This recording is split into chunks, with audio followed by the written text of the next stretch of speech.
এয়া আমাৰ butter garlic প্ৰনৰ কাৰণে মই প্ৰথমতে প্ৰনখিনি ধুনীয়াকৈ ধুই চফা কৰি ল'লোঁ আৰু এতিয়া মই কেৰাহীত বাটাৰ দিলোঁ।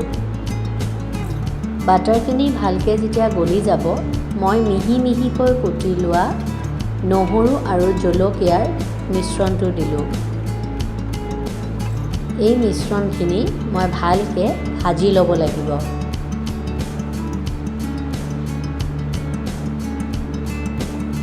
যেতিয়া মিশ্ৰণখিনি ভালকৈ ভাজ খাব, তেতিয়া মই ইয়াত প্ৰনখিনি দি দিলোঁ।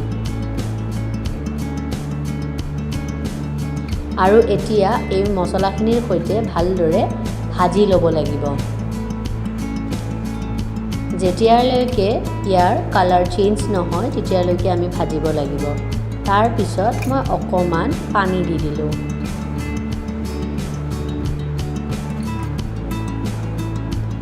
এতিয়া মই কৰ্ণফ্ল'ৰ আৰু পানী গুলি লৈছিলোঁ, সেই পানীখিনিও দি দিলোঁ। এতিয়া দেখিছে আপোনালোকে ধুনীয়াকৈ গ্ৰেভি হৈ গৈছে। ইয়াত মই অকণমান নেমু চেপি দিলোঁ। এয়া আমাৰ ৰেডি হৈ গ'ল।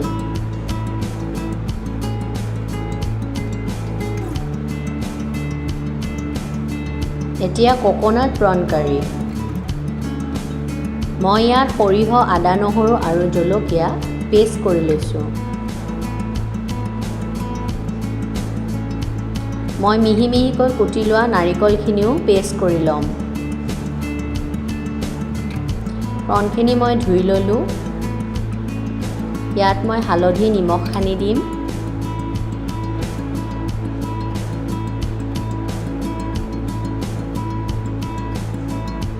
কেৰাহীৰ তেল গৰম হৈ গৈছে। ইয়াত আমি প্ৰনখিনি দি ধুনীয়াকৈ ভাজি ল'ব লাগিব। ইপিঠি সিপিঠিকৈ দুপিঠি যেতিয়া ভালকৈ ভাজ খাব, ৰঙা হোৱাকৈ ভাজি ল'ব লাগিব। ইয়াত মই কালা জিৰা দিলোঁ, তেজপাত, লং আৰু ইলাচি দিলোঁ। এইখিনি যেতিয়া ভালকৈ ভাজ খাব, মই পেষ্ট কৰি লোৱা সৰিয়হখিনি দি দিলোঁ। ইয়াত হালধি, নিমখ আৰু লাল মিৰ্চ পাউডাৰ দিছোঁ।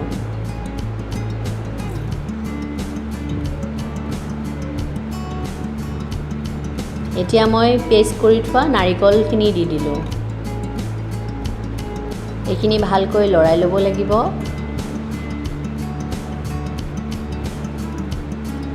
এয়া মই কাশ্মীৰী ৰেড চিলি দিছোঁ আৰু ধনিয়া, জিৰা পাউডাৰ দিছোঁ। এইখিনি ভালকৈ লৰাই ল'ব লাগিব। আৰু এয়া মই কোকোনাট মিল্ক দিছোঁ। এইখিনি এতিয়া ভালকৈ মিহলাই লৈ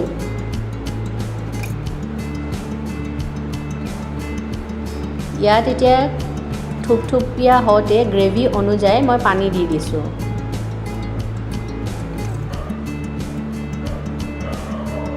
ভালকৈ যেতিয়া উতল আহিছে, তেতিয়া মই ভাজি থোৱা প্ৰনখিনি দি দিছোঁ। এইখিনি এতিয়া আমি ভাল উতল এটা আহিব দিব লাগিব। আৰু এয়া মই কচুৰি মিঠি দি দিছোঁ আৰু অলপমান গৰম মছলা দি দিছোঁ।